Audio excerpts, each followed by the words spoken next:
네, 하루간 경제 뉴스를 종합하는 시간 경제운입니다.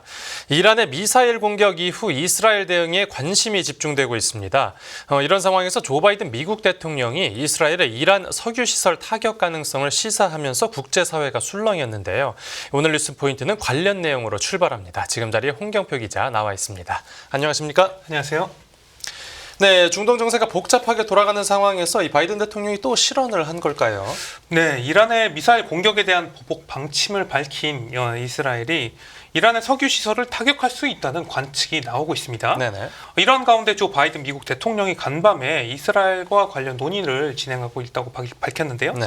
조 바이든 미국 대통령은 기자들과 만나서 이스라엘이 이란의 석유 시설을 타격하는 것을 지지하느냐는 질문에 우리는 그것에 대해 논의 중이라고 말을 했습니다. 네. 개인적인 의견도 밝혔는데 제 생각에 그것은 좀 이렇게 답하기도 했는데요. 네네. 이스라엘이 이란을 보복 공격하는 것을 이제 허용하느냐에 대한 질문에는 우리는 이스라엘에 허가하는 것이 아니라 조언하고 있다고 말한 뒤에 네. 오늘은 아무 일도 일어나지 않을 것이라고 말을 하기도 했습니다. 예. 앞서서 이 바이든 대통령이 전날 이스라엘이 이란 핵시설을 공격하는 방안을 지지하느냐는 질문을 받기도 했었는데 이에 대해서는 내 답은 아니다 이렇게 확실하게 답을 했었는데 네. 이 핵시설과 달리 석유시설에 대해서는 논의 중이라고 답해서 뉘앙스의 차이가 있었던 것이죠. 예. 조 바이든 미국 대통령은 우리는 이스라엘이 무엇을 하려는지에 대해서 이스라엘과 논의를 할 것이라면서 주요 7개국은 이스라엘이 대응할 권리가 있지만 이란의 공격에 비례하게 대응해야 한다는데 동의하고 있다 이렇게 말을 하기도 했습니다. 네. 그러고 나서 미국 정부에서는 이제 급하게 수습에 네. 나섰고요. 맞습니다. 미국 국방부의 정례 브리핑에서 국방부 부대변인은 이 대통령 발언의 성격을 규정하지는 않겠지만 이스라엘이 이란에 대해 어떤 대응을 이제 하든 이제 우리는 그 논의의 일부가 될 것이라고 말을 했습니다. 네. 그는 거기에 이제 이란의 석유 시설도 포함되느냐 이런 질문에 이란에 대해서 어떤 대응을 할지 논의하는 것 이상은 말할 수가 없다면서 여기에서 잠재적인 목표가 무엇일지에 대해서는 구체화하는 건 도움이 되지 않는다고 생각한다 이렇게 답하기도 했습니다. 네. 또 미국 정부 관계자는 이란 석유 시설을 포함해서 이스라엘이 이란에 어떻게 대응할지 결정했다고 보지는 않는다. 이스라엘은 여전히 무엇을 할지에 대해서 결정하는 중이라고 전달을 해서 또 불확실성이 또 증폭되는 모습이었습니다. 네. 그래서 지금 시나리오가 여러 가지 나오고 있는데 이스라엘이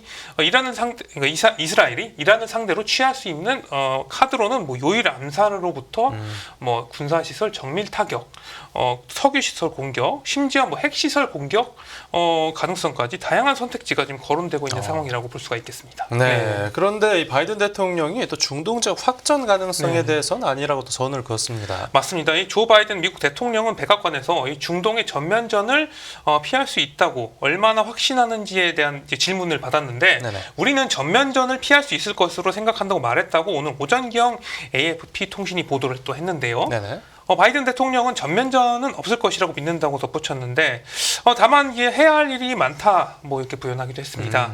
바이든 대통령은 이란 석유 시설을 공격하지 말라고 이스라엘을 압박했는지 묻자 공개적으로 협상하진 않는다고 그렇게 설명을 하기도 했고요. 네. 석유 시설 공격 촉발로 국제 유가가 급등하는 상황을 걱정하느냐? 무릎에는 허리케인이 덮쳐도 유가는 오른다. 이런 식으로 말을 해서 즉답을 피하는 모습이었습니다. 네. 물밑에서 협상이 진행되고 있을 텐데 맞습니다. 상황을 지켜보도록 하고 이런 상황에서 이제 반 이스라엘 진영이 이스라엘에 대한 공격은 계속되고 있습니다. 맞습니다. 이란을 직접적으로 공격만 안 했지 계속해서 레바논 무장정파 헤즈볼라는 이스라엘이 계속해서 공격을 하는 상황이에요. 네네. 현재 집중 타겟이 된 것은 이제 무장정파 헤즈볼라의 새로운 수장인 하심 사피에딘으로 알려졌습니다. 외신에 따르면 2일부터 4일까지 계속해서 사피에딘을 표적으로 하는 공습이 이뤄진 것으로 이제 전해지고 있는데요. 사피에딘은 지난달 27일 이스라엘의 공습으로 사망한 헤즈볼라의 수장 하신 나스랄라의 사촌인데요. 이 나스랄라의 후임으로 헤즈볼라를 이끌 인물로 거론이 되고 있습니다. 이란이 지난 2일 이스라엘로 미사일을 날릴 때 나스랄라의 보복이라고 천명을 한 적이 있었거든요. 그런데 이스라엘은 이 나스랄라의 후임을 계속해서 이제 표적을 삼아서 공격을 하고 있습니다. 그러니까 결국 이란만 직접적으로 안 때렸지 이스라엘이 헤즈볼라를 공격하는 것이 이란에 대한 보복의 하나라고도 볼 수가 있겠고요. 헤즈볼라를 상대로 지상전에 돌입한 이스라엘은 공습을 또 이어가고 있습니다. 앞서서 레바논 전역에서 200여 개 목표를 공격한 이스라엘은 무기고와 정보본부에 대한 폭격을 이어갔으며 베이루트 공항 외곽도 타격하는 것으로 또 전해졌습니다. 네. 거기에 레바논뿐만 아니라 뭐 가자지구, 요르단강, 서안지구 등 전방위로 공격을 퍼부으면서 지금 이스라엘이 폭주하고 있는데요.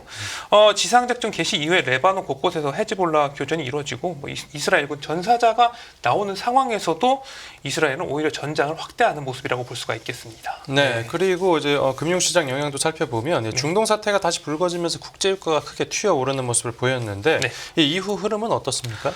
중동 확전 우려가 커지고 석유 시설 타격 이야기가 계속 나오면서 유가도 치솟았는데요. 네. 11월 인도분 서부 텍사스산 원유 WTI는 전장 대비 5.15% 오른 배럴당 73.71달러의 거래를 마쳤습니다. 지금 3거래일 연속 상승한 건데 이번 주에만 8% 넘게 급등했고요. 글로벌 벤치마크인 브렌트유 12월물은 5.03% 치솟은 배럴당 77.62달러를 기록을 했습니다. 네. 그나마 지금 산유국 모임인 오펙 플러스의 여유 산유 능력 때문에 유가가 더 오르는 것을 막고 있다. 이런 분석도 나오고 있는데요. 하지만 뭐 이스라엘이 이란에 대한 공세를 이제 강화할 경우에 이 호르무즈 해협에 대한 혼란이 가중될 수 있다는 우려가 커지고 위험이 증가함에 따라서 유가가 더 오를 수 있다. 이런 관측도 나오고 있습니다. 네. 만약에 이 호르무즈 해협을 통한 물류가 이제 막힐 경우에 이제 사우디아라비아나 뭐 아랍에미리트 등의 석유 수출이 막힐 수도 있기 때문이죠. 일각에서는 이스라엘이 이제 이란의 석유 시설 공격을 실제적으로 감행한다고 하면 아까 말씀드렸을 때 유가가 한 배럴당 77달러 수준이었는데 이 유가가 배럴당 200달러까지 치솟을 수 있다. 뭐 이런 관측도 나오고 있습니다. 예. 이 조 바이든의 기자회견에서 석유 시설에 대한 공격 가능성을 열어둔 것도 유가 상승을 또 자극했는데요. 네. 시장에서는 이 바이든 대통령의 의견을 들으면 이 실제로 그 석유 시설을 타겟으로 하는 이 가능성이 현실에 가까워질 수 있다. 이런 분석이 나오고 있어요. 세계 원유 시장에서 전 세계 공급량 3분의 1 가량은 중동에서 나오고 이란은 하루에 330만 배럴 가량의 석유를 생산을 하고 있는데. 네. 석유 시설 타격으로 인해서 석유 생산 우려가 불거진다고 하면 시장이 요동칠 수 있고요. 결국 이 이스라엘의 이란에 대한 대응이 좀 구체적으로 나올 때까지 좀 지켜봐야 될 것 같습니다. 네, 알겠습니다. 중동 정세 살펴봤고 다음 뉴스 보겠습니다. 네, 중국 경기 부양책에 한국 수출 증가 이어질까? 이 중국 경기 부양책이 우리나라의 어떤 중국으로의 수출의 호재라는 분석이 나왔습니다. 맞습니다. 최근 중국이 대규모 경기 부양책을 발표했지 않습니까? 네. 향후 우리나라의 수출에 긍정적인 영향을 줄 것이란 이제 기대감이 커지고 있습니다. 네. 국제금융센터에 따르면 최근 해외 투자은행 IB들 사이에서는 우리나라의 수출이 주요국 통화 완화와 경기 부양책에 힘입어서 증가세를 지속할 것이라는 전망이 나오고 있어요. 예. 특히 우리나라의 최대 수출 상대국인 중국의 대규모 경기 부양책에 주목을 하고 있는데요. 중국 인민은행은 지난달 24일에 은행 지급준비율을 50bp 낮추고 기준금리에 해당하는 대출 우대금리와 중기 유동성 지원 창구금리, 주택담보대출 금리까지 모두 이날에 나서겠다는 계획을 밝히기도 했습니다. 네. 그동안 중국이 침체받았었는데 이제 유동성을 적극적으로 공급함으로써 이 침체에서 빠져나오겠다는 계획인 것이죠. 투자은행인 HSBC는 선진국의 통화 완화 전환, 중국의 적극적인 경기 부양책 등이 글로벌 수요를 점진적으로 개선시킬 것이다. 이래서 이제 우리나라의 수출에도 또 긍정적 영향을 줄 것이라고 분석하기도 했습니다. 네.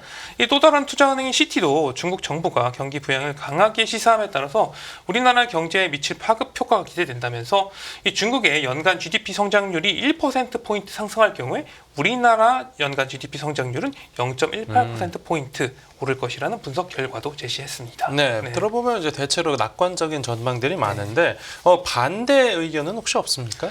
아까 HSBC도 일단은 중국 경기 회복이 우리나라 수출에도 긍정적인 영향을 줄 것으로 보긴 했지만 네네. 동시에 리스크 요인도 제시를 했습니다. 예. HSBC는 글로벌 수요 개선까지 뭐 다소 시간이 걸릴 가능성이 높기 때문에 당분간 우리나라 수출에 대한 긍정적 영향이 뭐 예상보다 크지 않을 가능성도 상존한다. 이렇게 분석하기도 했고요. 네.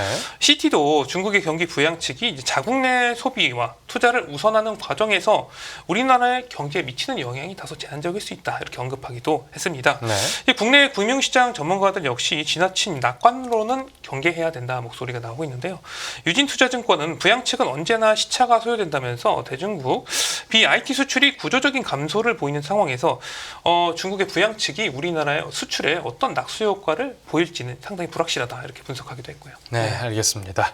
오늘 뉴스 포인트는 여기서 정리하겠습니다. 잘 들었습니다. 감사합니다.